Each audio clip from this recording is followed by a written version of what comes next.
Alrighty. Alrighty. Greetings.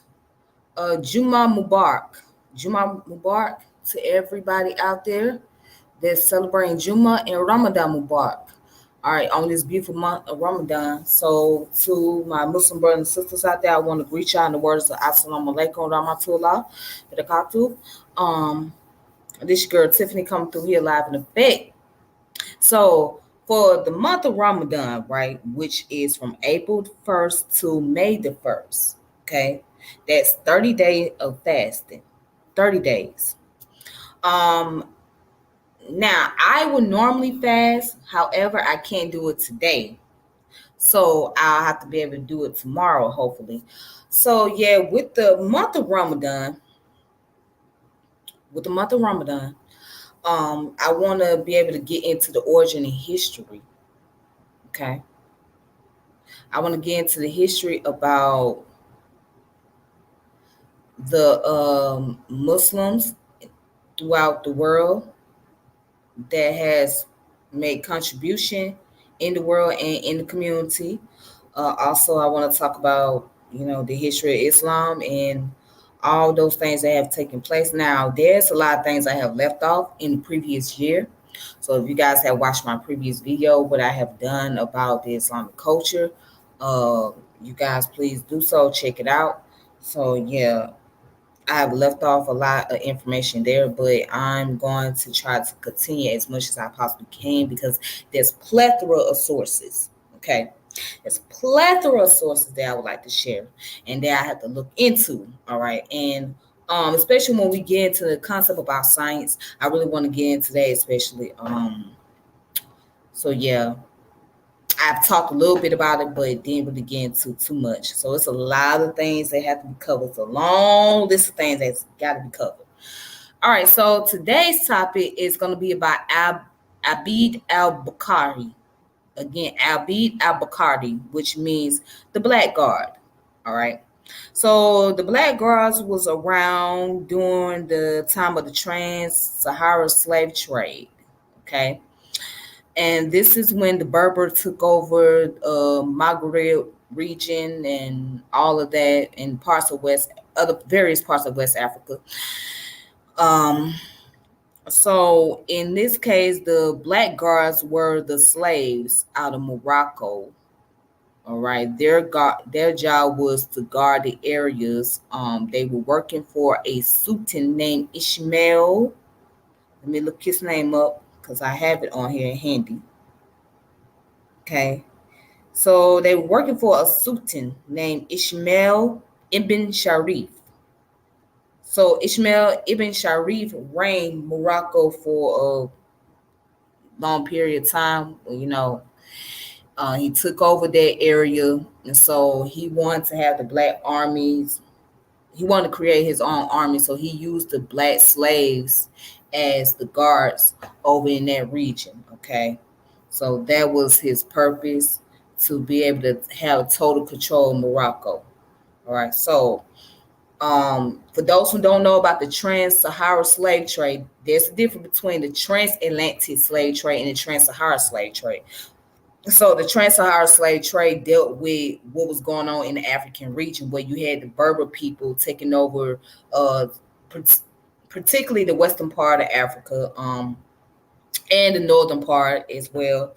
But they were, occupying the area which is known as Maghreb, okay, and Morocco, Algeria, and Mauritania. Those regions are Maghreb, okay. So Maghreb, which also means going to the west, but also it means sunset. So for those of you that make salat 5 times a day, okay. All right, so yeah, that's what I want to do. Now, make sure you guys check out my channel, subscribe to my channel, hit the notification bell. Thank you for sharing my channel, checking out my videos, and all of that great stuff. All right. So, I'm recording this live, and if you guys don't get a chance to watch it, it'll be up here, so it ain't going nowhere. All right. So what I'm doing is just showing sources and information, going over the read materials and whatnot. All right, then. So let's go ahead and get started.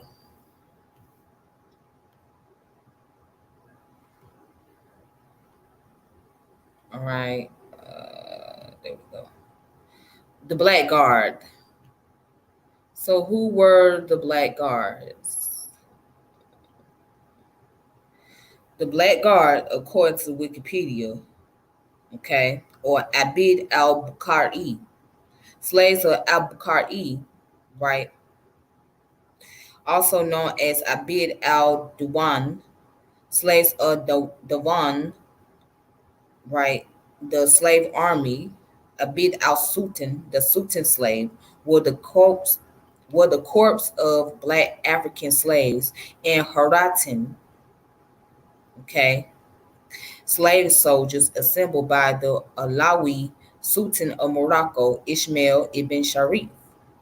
He reigned from 1672 to 1727. They were called the slave of Bacardi because Sultan Ismail emphasized the importance of the teachings of the famous Imam Muhammad al-Bukhari, going so far as to give the leaders of the army copies of his book. This military corps, which was loyal only to the Sultan, was one of the pillars of Ismail's power as he sought to establish a more stable and more absolute authority over Morocco. So after Ismail's death, the Black Guard became one of the most powerful factions in Moroccan politics and played the role of kingmakers during the period of turmoil that followed. Over the course of the latter 18th century and the 19th century, their role in the military was progressively reduced and their political status varied between privilege and marginalization.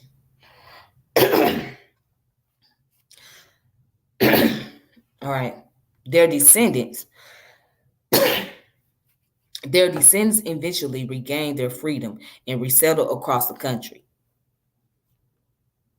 While black Africans lived in the region long before Ishmael's reign, and long-term consequences of his policies was the introduction and eventual dispersal of a substantial new black population in Morocco. Okay. Now let's go further down. So right here say composition and training. Okay. The Black Guard descended from black captives brought to Morocco from West Africa who were settled with their families in special colonies at Makara el Ramel to have children and to work as indentured servants. At age 10, children began to be trained in certain skills, the girls in domestic life or entertainments, and boys in masonry, archery, horsemanship, and musketry. Around the age of 16, on average, the boys that passed their training were enlisted into the army. Some articles cite that ages of 15 or 18, they will marry, have children, and continue the cycle. Considered more loyal than the local Arabs or Berbers because of their lack of tribal affiliation, Ishmael's black soldiers formed the bulk of his standing army and numbered 150,000 at their peak. Okay. So it also goes on to say, according to historical sources, Ishmael's would declare to his black soldiers and their chiefs that you and I are now servants of the Sunnah of the Prophet Muhammad Sallallahu Alaihi Wasallam. To this end, he gave them copies of Sahih al-Bukhari by Muhammad al-Bukhari, a famous compilation of the hadiths, discourses of tradition of Muhammad Sallallahu Alaihi Wasallam, and instructed them to keep and study it. They were required to swear their oaths to the Sultan upon this book and even encouraged to take their copies of it into battle. This was the origin of their popular designation as the Abid al-Bukhari or slave of al-Bukhari. All right. So, just to recap, Ishmael took on black slaves and told them, this is what you're going to do. They came up out the West Africa, all right? So the northern part is Morocco, okay? It's like in the northwest region, but it's in the northern part. But the people they took out of West Africa, you can imagine they come from places like Senegal, somewhere like that, or somewhere from the Mali Empire or whatnot, all right? So he took them out of there. He made them into soldier. He gave them a copy of the books and told them that you are now the slave of Muhammad al-Bukhari, and you must abide by the book here, the hadith, and you also will abide by the sunnah of the Prophet Muhammad sallallahu alaihi wasallam. You have to go by that, and you gonna be the soldier of mine. So pretty much that was his way of having totality and control over the armies. Now he used religion as a way to weaponize them. Okay, he has used religion as a way to gain about dictatorship and control and manipulation over a group of people. All right, that's what he did. All right, so again, if you guys don't know about the Trans-Sahara slave trade, please look that up. Look up the information. It's there. It's available. Okay, let me go ahead and continue. All right.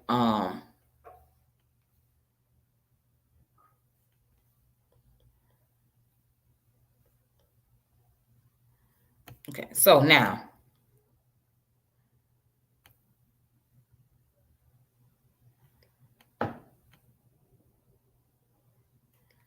it says history. So we're gonna look at this part of the history right here. Ismail Omule Ismail ruled as Sultan for 55 years between 1672 to 1727, one of the longest reigns in Moroccan history. Ruling from a new capital at Meknès, he distinguished himself as a ruler who wished to establish a unified Moroccan state as the absolute authority in the land, independent or any particular group within Morocco, in contrast to previous dynasties which relied on certain tribes or regions as the base of their power. He succeeded in part by creating a new army composed of slaves whose loyalty to would be to him alone.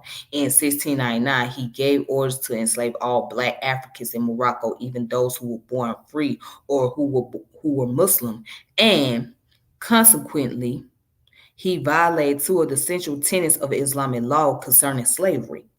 Moroccan registers show that Ishmael enslaved over 221,000 black Moroccans between 1699 and 1705. In a study of these events, scholars Shoki El Hamel argues that Ishmaeli effort to justify these actions generate a potent new form of racist discourse in the region that associate black Africans with slavery. The idea of a professional army composed of slaves who were loyal only to the Sultan was inspired by the historical precedent of other Middle Eastern and North African military bodies recruited from slaves. Ishmael's army was inspired in particular by the example of the Janissaries in the Ottoman Empire, to which it is sometimes compared. Okay, so, and then it goes down here, right, to talk about after Ishmael's death. After Ishmael's death in 1727, the Abid played a key role in the political turmoil that engulfed Morocco, frequently shifting allegiance between different claimants to the throne.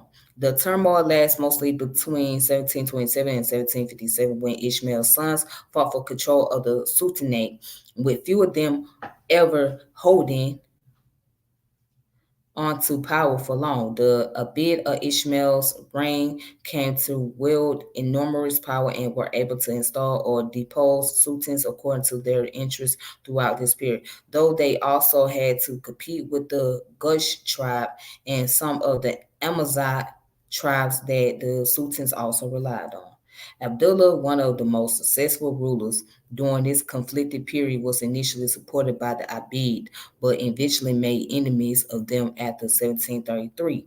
Eventually, he was able to gain advantage over them by forming an alliance with the Amazigh tribe of At Adrazin, the Odia Gutch tribe, and the leaders of Fez.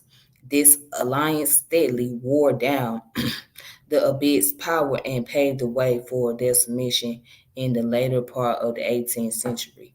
The military quality of the Abid also went downhill over time as they were no longer paid as well. Some became bragging. All right. Others quit, moved to cities. Subsequent leaders attempt and some succeeded in resurrecting the group. However, they were never as formidable as they were in Ishmael's time. All right, so let's look this up. What is the brigading brigadage? What is the brigadage? So the brigadage is the life and practice of highway robbery and plunder. It is practiced by brigand, a person who lives in a gang and lives by pillage and robbery. Okay, so a brigand is someone who's basically in some type of gang and they commits crimes such as theft and robbery. So those basically are criminals. All right. Um,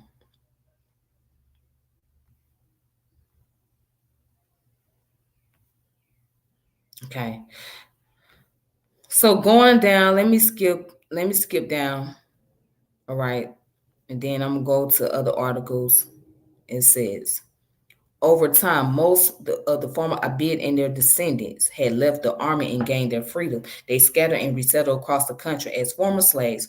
Their free status was sometimes questioned, but Moroccan religious scholars generally affirmed that they were free. Some black individuals and families continued to hold powerful position in the Moroccan government. The most notable example is Ahmed ibn Musa, also known as Ba Ahmed, whose family monopolized the office of the Sultan Hijab, the Chamberlain and Vizier under a multiple sultans in the 19th century. Bah Ahmed himself acted as a de facto ruler of Morocco during the first 4 years of the reign of Abid al-Aziz, whom he helped install on their throne. The Trans-Sahara slave trade continued throughout the 19th century, even in the face of European abolition pressure, but by 1900 it had been significantly reduced. Slavery was officially abolished in Morocco in 1912 at the imposition of French colonial rule. Some descendants of the Abid continued to serve the government afterwards in various positions. So now today, the Black Guard name was changed to the Moroccan Royal Guard after Morocco regained its independence in 1956. But this unit is no longer composed of descendants of black slaves since its members are now selected from elite units within the Moroccan army. All right. Hey, Sister Julanda, how you doing? How you doing? Thank you for coming through. Thank you for coming through. Okay, so as you can see, that's the history of the Black Guards. Now today, they don't even call themselves that no more. You know what I'm saying? They're like kind of multiracial. They are the Moroccan Royal Guards. But the Black Guard was consists of black slaves. When I say black, so we're talking about African, dark skinned, what they call melanated Africans. Okay, that was ran by those Africans who were of the Berber tribes, all right, or that didn't really look like them. So, not a lot of people know much about the racism that was happening within the continent of Africa or the Trans-Sahara slave trade because these things are understudied.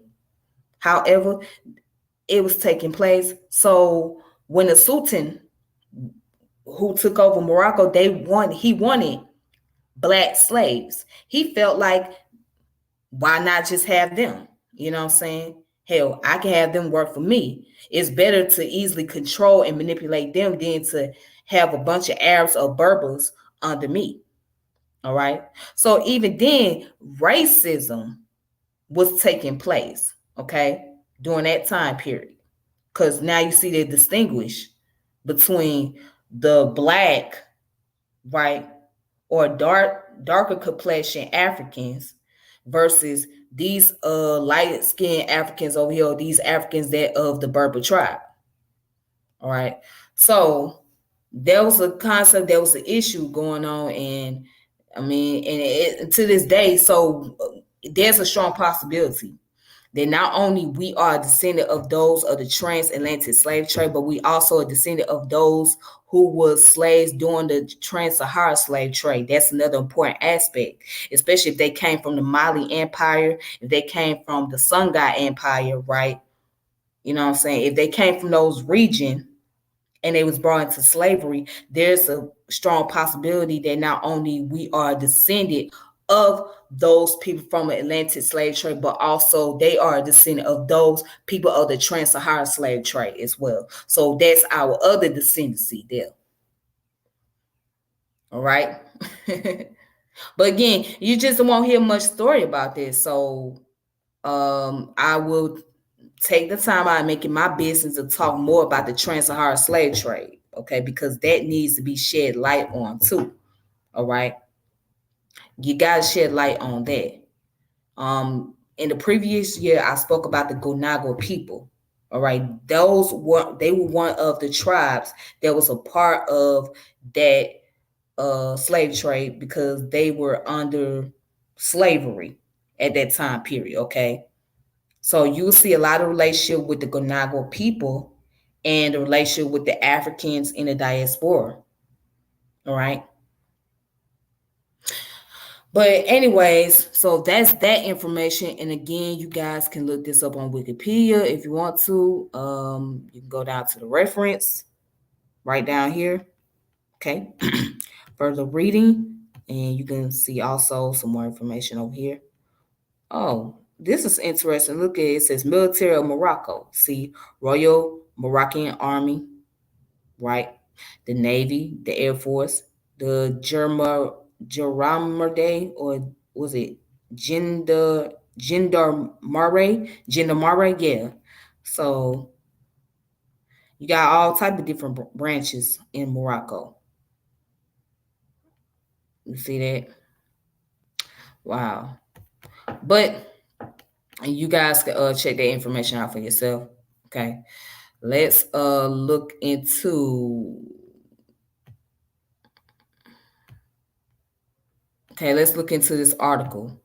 So this is a pretty old article right here, right?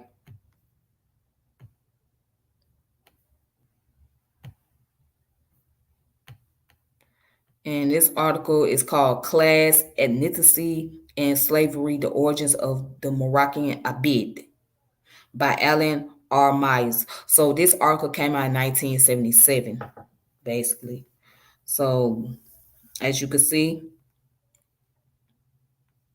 starting off with, it says slaves armies have figured prominently in the history of Islam. One of the most famous is the Abid al-Bukhari, Mullah Ismail Ibn Shariff armies of black slaves. Four related factors have contributed to the Abid al-Bukhari notoriety. First, it was extraordinarily large, perhaps number as many as 150,000 soldiers by 1727 when Ishmael died. Second, it played an important part in domestic politics. Indeed, it was the linchpin in Ishmael's strategies for consolidating the power of the Alawi dynasty, which still rules Morocco today. Okay, and the third one, the Abid was consistently disruptive and destructive force during the 30-year Fagara, right, which followed Ishmael death. And fourth, its racial composition was distinctive in that it consistently entirely of black slaves and a people of ambiguous social and racial status called Haratin. Now it says one of these four themes in Abid history, the latter two, wanton destructiveness and racial exclusiveness, have been more widely stressed. The negative aspects have clearly been overdrawn. However, a recent studies of early Abid history have shown that the Abid also played a positive, constructive role. In fact, to say that, let me see, yeah, in fact, to say that without the Abid, there probably would have been no dynasty is not an exaggeration of the facts. So then right here, it goes on to say the present paper deals with one small but important problem in the army's history, the origin of the Abid al-Bukhari, whether the soldiers were native Moroccans or whether they came or were brought to Morocco from the Western Sudan. So the Western Sudan would be what we know as West Africa, right? Okay. So, for more than 3 centuries, scholars have held that the Abid was Sudanese captives or refugees, most likely Bambara from Timbuktu. All right. So, go down here, it says the Moroccan account. Okay. As you can see, what they say, Ishmael established the Abid al-Bukhari early in his reign, although the exact day is not known. It must certainly have been between 1671 and 1676, and by 1679, the Abid had their first battle experience against the what is it, recalcitrant tribes of southwest Western Morocco. So the Moroccan sources are vague about the ethnic and geographical origin of the first Abid. Indeed, the standard account of the establishment of the Abid al-Bukhari is completely contrived. All right, so again, this article came out in the 70s. All right, so it was 1977. Okay, but let's see what they talking about right here. It says this Sultan had such a passion for assembling black slaves that he used them to constitute any army. It happened in the following way. One day he was in Marrakech. A talib of that city showed him a register in which was recorded the names of all black slaves who had served in all Mansour's army. The Sultan asked whether any of these men were still alive, and the talib replied, "There are many in Marrakech proper and others in Hawaz and among the neighboring tribes. My Lord, if you wish to entrust me with assembling them, I shall do so." Ishmael wrote to his agents, charging them to support the Talib's mission to assemble the black slaves and their children, and the Talib set himself to this task. Mm. All right. And so this goes on to say that let me go ahead and skip. Let me skip to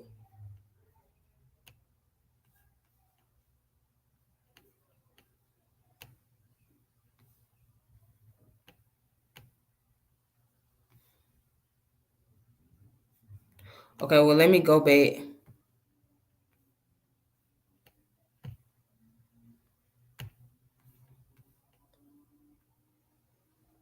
All right, it says the first Abid came from Marrakech, the Hals, and the Dor, but their ultimate origins are not known. The passage above associated the Abid with Ahmad al-Mazur al-Dahabi, a sultan best known for his Trans-Sahara companions, especially his conquest of Timbuktu in 1591. So while at least some of the first black soldiers may have been of Sudanese origin, nothing in the text proved that this was so.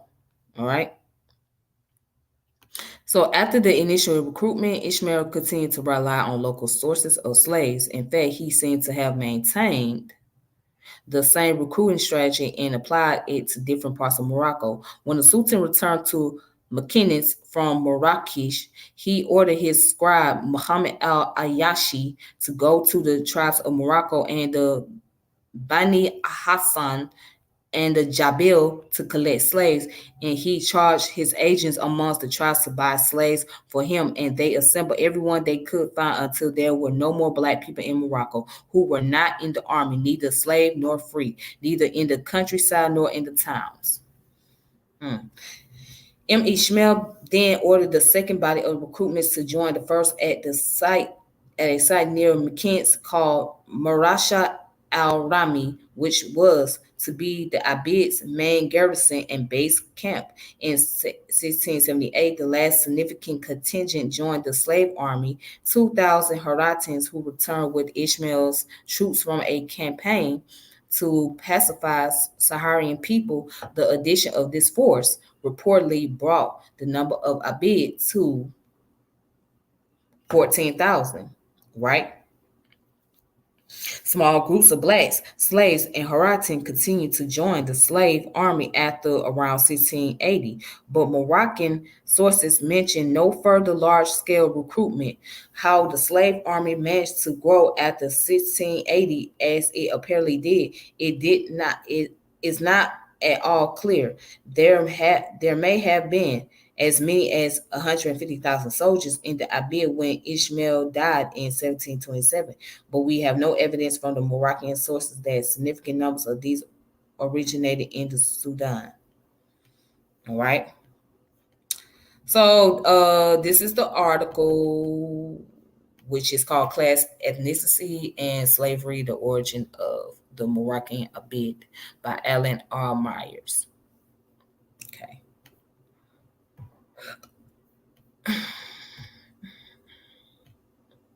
Then I have a book right here.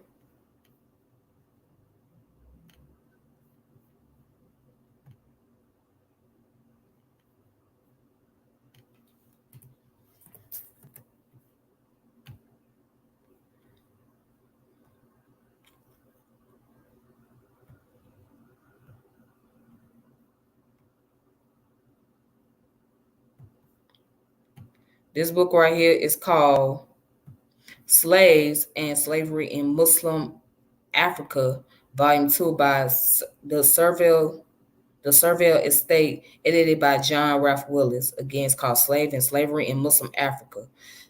Volume 2, The Survey Estate, edited by John Ralph Willis. Okay. All right. So, let's see right here.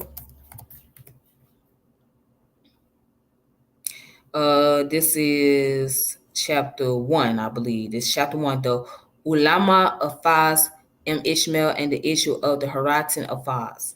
Okay.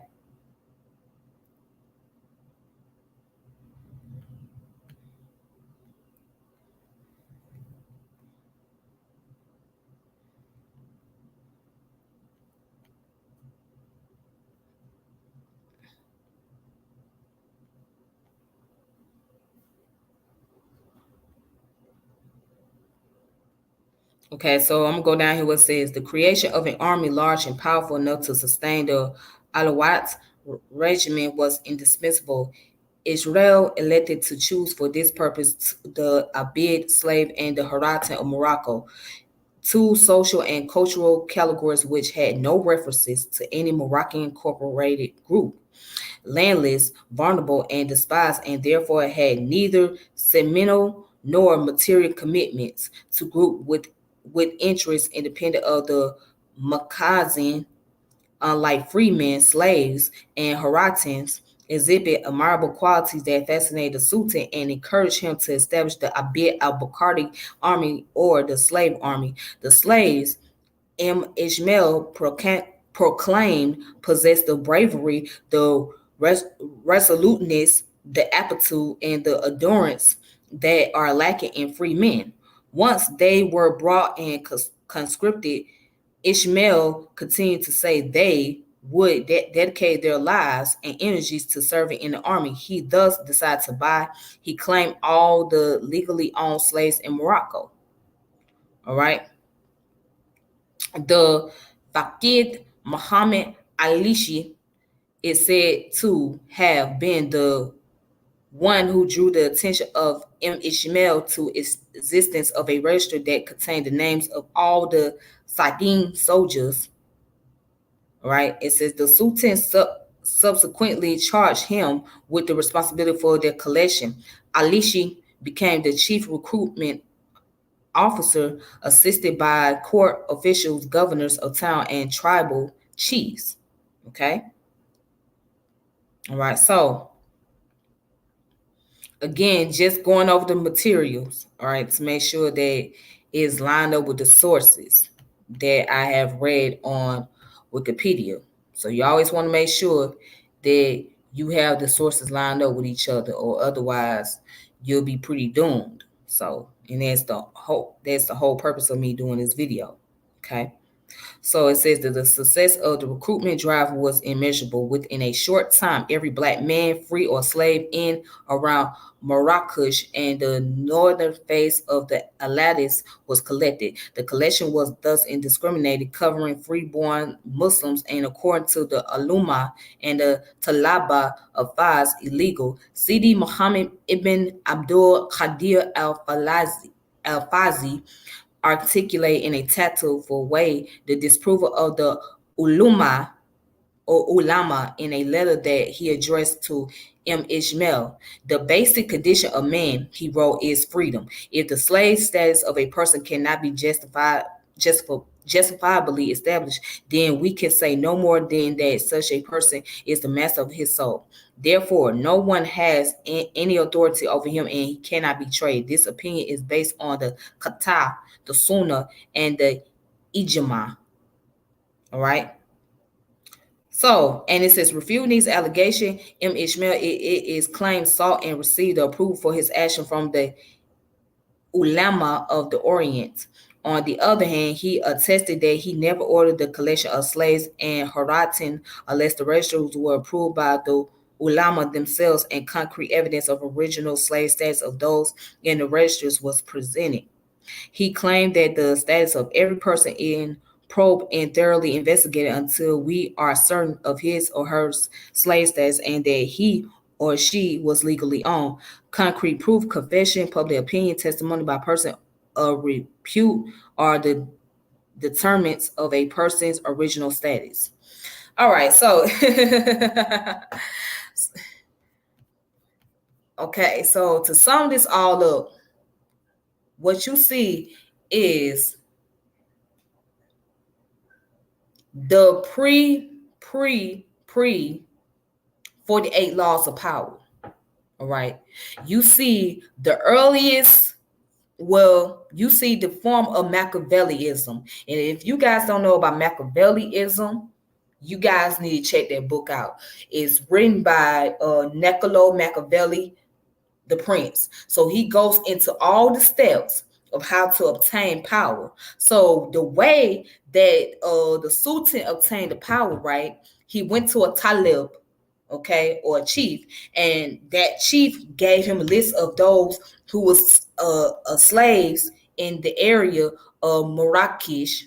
So he went over there in Marrakesh and he gathered up all the slaves, okay, and he felt like he was following the laws of the Prophet Muhammad, right, and following the Sunnah, which he really wasn't. But he said, "Hey, I was permitted to do so. I was granted to do so." So this is the ways of the 48 law. This is what 48 laws of power talks about here, okay? And this is what the book Prince gets into, all right? So it's like you really using dark psychology, and that's what the Sultan was able to do, use dark psychology. He was able to get away. He was looking for a specific type of people that could serve in his army, and he looked at the black slaves. He said, "Hey, these people are loyal enough, so shoot, I can have them on board. They loyal. They will follow the rules."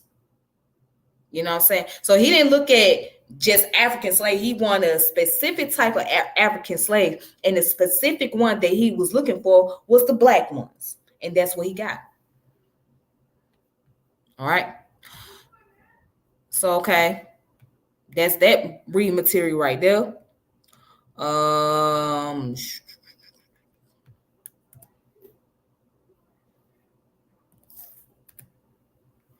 All right, so this book right here, I have shown this book before, but I'll re-show this book again. Okay. So for those who may not have it, this book is called Black Morocco, A History of Slavery, Race, and Islam. Choki or Shuki El Hamal. Again, it's Joki El Hamal. All right, so now let's go into this book.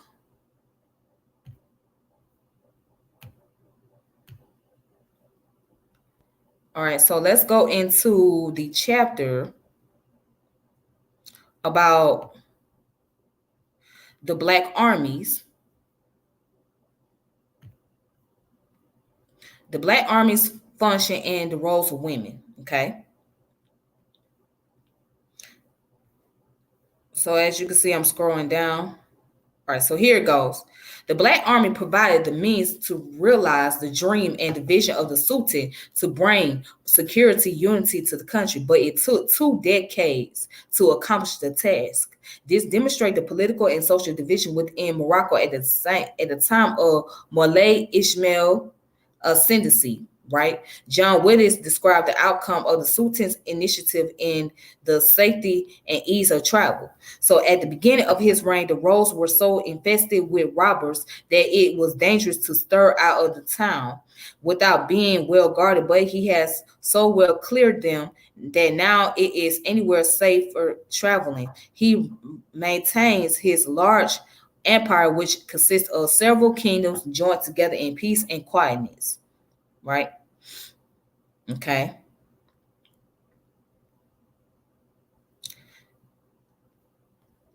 And then it also goes down to say Al-Zayani confirms witness observation on the security that prevailed in Morocco, that even a non-Muslim or a woman could travel anywhere in Morocco and had nothing to fear from interlopers or robbers. The security and prosperity that the country enjoyed allowed the Sultan to exhibit his power by building palaces and gardens. Moulay Ismail lived lavishly in his palaces. One is described the palace of Mekines. This palace is about 4 miles in circumference and stand upon even ground, in form almost square and no hill near to overlook it.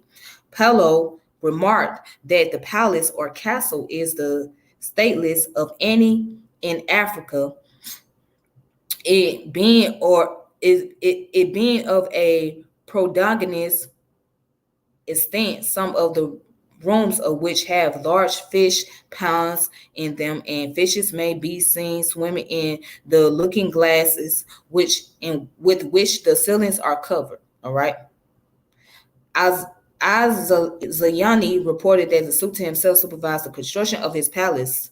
No sooner had he completed one than he started on another. He also built a new mosque in the Kabash in order to accommodate the growing population. The Sultan's Kabash had 20 fortified gates entrusted to 1,000 black eunuchs and was topped by bastions equipped with cannons and mortars. Inside the Kabash, he also built a large ornament pond large enough for a boat. There were granaries and water tanks. Okay, so that's that information. I'm not going to go any further into this book, but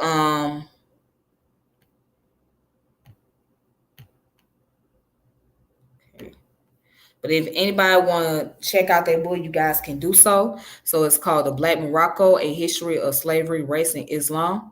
You can check this out. Okay. African Studies.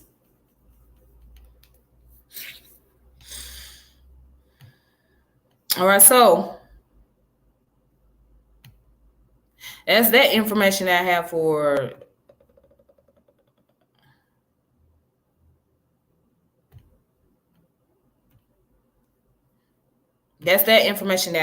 today. Okay. I want to thank you guys for tuning in and watching. Thank you guys for supporting my channel. For those of you that has been very supportive, shout out to Sister Julanda for coming through. Make sure you subscribe to hit the notification bell, share this video. I'll be back later on today or in the evening to do more video related to the topic about Islam and the Muslims and the historical events, contribution, etc. All right. So I hope everybody enjoyed their Ramadan for those of you that are celebrating Ramadan, and enjoy your Jummah for those of you that celebrate Jummah. So Ramadan Mubarak, Jummah Mubarak, Salam Alaikum to all the beautiful people out there, and peace and power elevation to everyone else. And y'all have a good one. All right.